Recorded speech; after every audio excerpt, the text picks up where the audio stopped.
My name is Laura Minkkinen Jordan. I'm a student completing my master's degree in public health at Liberty University with a concentration in health promotion. The following health intervention was done for the practicum course Health 698 over the summer semester beginning in May of 2024. Let's begin. Over half of today's young adults ages 18 to 34 in the United States suffer from at least one chronic illness. The most common of these diseases include obesity, depression, high blood pressure, high cholesterol, heart disease, diabetes, and asthma. These diseases are costly and unknown major causes of death and disability. According to the CDC, 90% of the $4.5 trillion of annual healthcare expenditure is just for the people with chronic health conditions. Chronic health conditions impact longevity and cause financial strains on the public health system in this country. Progression of these conditions needs to be delayed and mediated. Many of the young adults with the chronic disease do not even know they have it. On to the next slide. This 14-week intervention utilized the Liberty University Department of Public and Community Health's Facebook, Instagram, and LinkedIn social media pages to communicate health-related information that relates to the topic of chronic health conditions. In order to best do that, research is necessary. First, research was done on the top 10 chronic health conditions, who is affected and why, what are the best practices for prevention, treatment, maintenance, and living a fulfilling life with each of the top 10 chronic diseases. Even with the most recent health information, knowing how to communicate it by way of social media is a whole other challenge. Research was done to find the most effective methods of communication through social media. This included content differences by platform type, with clear information for intended audience, and was described to the level of a casual learner. On the next slide, we will discuss the stakeholders of this project. The team that supported this project was a combination of university students, professors, and department committees. The team included myself, Aaron Chochlet, a fellow MPH student and social media manager for the department, Dr. Linnea Graff, the director of the university's Masters of Public Health program, and my preceptor, and the Health Communication Advocacy Committee. As the intern, I researched both chronic conditions and social media communication, created the deliverables, and evaluated their impact upon social media platforms. Erin Chochlet was a primary contact for me. Not only did she communicate with the department for approvals and posting, but she also guided me through expectations and formatting for the deliverables. She was very encouraging with any hiccups I had along the way. Dr. Graff was my preceptor, and she was very supportive of my plans and interests in public health.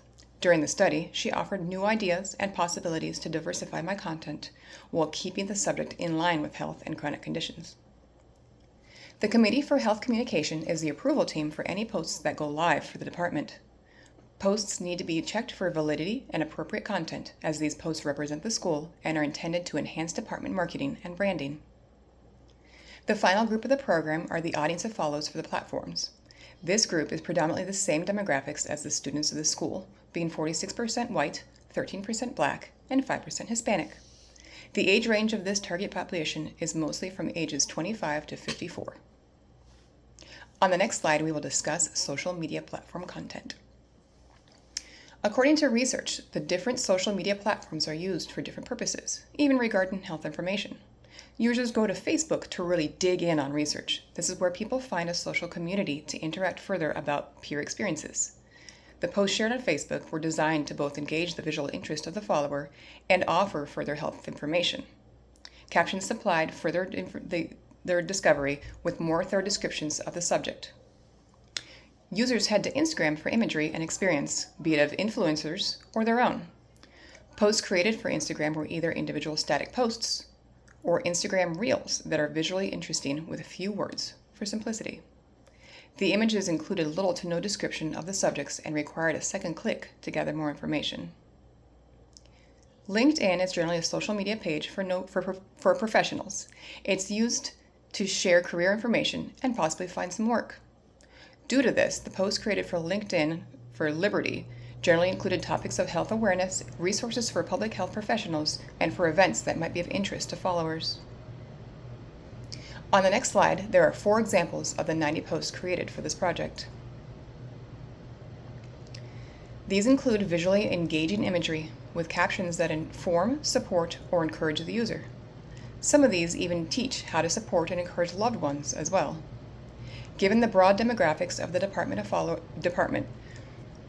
followers, diverse styles were used to support as much continued interest from the users as possible. On the next slide, we'll discuss the outcomes of the study. As you can see in the charts, the 90 new social media posts gained enough traction within the platforms to both increase followers and engagement. The short-term goals of this project were as follows. By the end of the 14 weeks of the project, create 90 new health-related social media posts that are given to the social media team of the college, which was done. By January 2025, 3% of followers will have engaged in calls to action suggested by these 90 social media posts. While I can't know that for sure because it's obviously not January, I do know that 17% gains in interaction happened on the website according to Sprout. So with that high number of further interest, I suspect we will hit a 3% engagement of calls to action. By the end of the 14 weeks, followers of the social media pages will have increased by 3%. Done. We're going to move on to the next page. Due to the research and development of posts, there was not much time to research the impact on the social media pages themselves. There also was a delay between development of social media posts themselves and approval before they were made live. From the first developed post to actual use on going live on social media, it was approximately 5 weeks. This reduced the 14-week window of study down by 35%. Regarding recommendations made for the next intern, I would say to start developing posts as soon as possible. An outline with cause, prevention, maintenance, and treatment for all topics discussed for the practicum is helpful to develop more content for so many unique posts, because 90 ends up being a lot. Make your timeline of study more appropriate. With only 14 or 16 weeks, the window of research becomes small with communication, research development, and the back and forth of approval. I want them to know that if you're following information through Sprout, the department's social media management program, the changes are easiest seen by the month. So knowing that your program is hitting a few weeks before the first of the month, track all the way through that entire month. So you can be more consistent with your study on both your followers and your interactions. As far as recommendations, for the program itself, I believe the department would benefit from a standardized use of logos. This includes both the way they're included in the deliverables and how they appear on the screen. There was some difficulty in adjusting the fonts to be the same size as they come up in Canva right now because one is in the corner and one is not, so there's a lot of shifting. But I think a standardized program would help alleviate some of the back and forth that happens, and this standard should be shared with all the stakeholders before any social media posts are created. This would decrease the time loss of the back and forth that is inherent in critiques with products like this. Finally, we'll be wrapping up with the last slide. With a significant increase in current rates of chronic disease among young adults, every effort should be made to inform, support, and encourage our population. Increasing awareness of chronic diseases and how to address them is a glaring need today. If this current trend is not slowed, the rate of young adults with at least one chronic disease will only get worse.